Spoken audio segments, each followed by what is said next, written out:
Welcome back to Fantasy Football Today, presented by Snickers. Snickers satisfies. I'm Jamie, that's Dave, that's Heath. We got the wide receiver players you want to add heading into week number 5. Now, some of these guys are short-term plays, some of them are long-term plays, but you see here, there's a big list of wide receivers that could potentially help your fantasy roster, hopefully immediately as immediate starters. You see Vista Chanel, there is no DJ Chark. He's out for the season, most likely with that broken ankle. Devontae Parker gets a benefit of Will Fuller being out with a finger injury.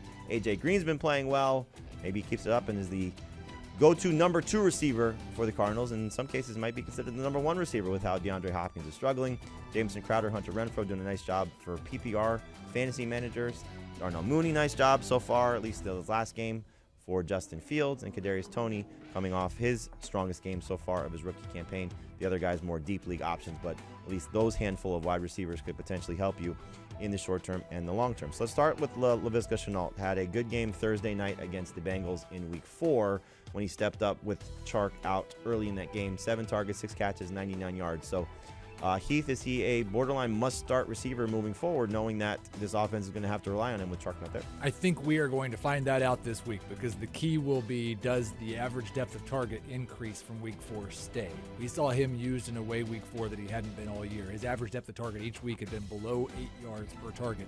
In week 4, it was over 14 yards per target. If he's going to get those downfield shots and still get the stuff close to the line of scrimmage, he will be a must-start wide receiver. This week, I think he's more of a low-end number 3. All right, so we'll see how things go for them taking on a very good matchup. The Titans have been terrible, so hopefully Laviska Shenault benefits from that. Dave, you said on our podcast this morning that A.J. Green was your favorite wide receiver.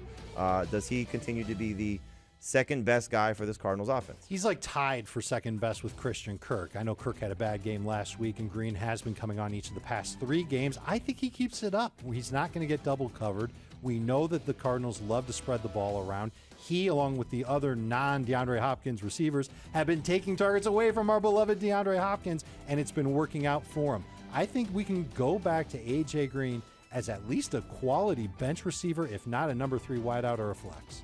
He has 6 targets in every game this season, 13 or more PPR points in 3 straight games, and in that span, either a touchdown or 100-yard receiving. So doing a nice job revitalizing himself playing with Kyler Murray in this offense. Heath, Devontae Parker, Jameson Crowder, who do you like better moving forward?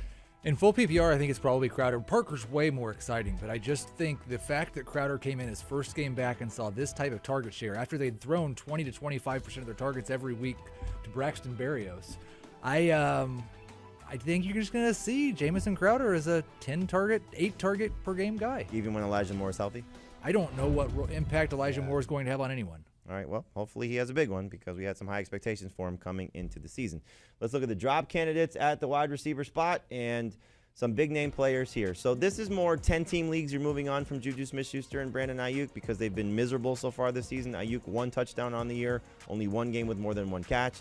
Juju has yet to catch a touchdown. He has run for 1, but yet to catch a touchdown, and he has 3 games with under 5 catches on the season, so both guys clearly struggling. If there was one of those 2 guys you'd rather hold on to, Dave, which one would it be? It's Juju. That's it. There's no defense for it. There's no defense for it. You know the target volume is going to be there for him. You know he's eventually going to score touchdowns. I'm not the biggest Juju fan in the world. You guys know that, but he's still the one that I would keep.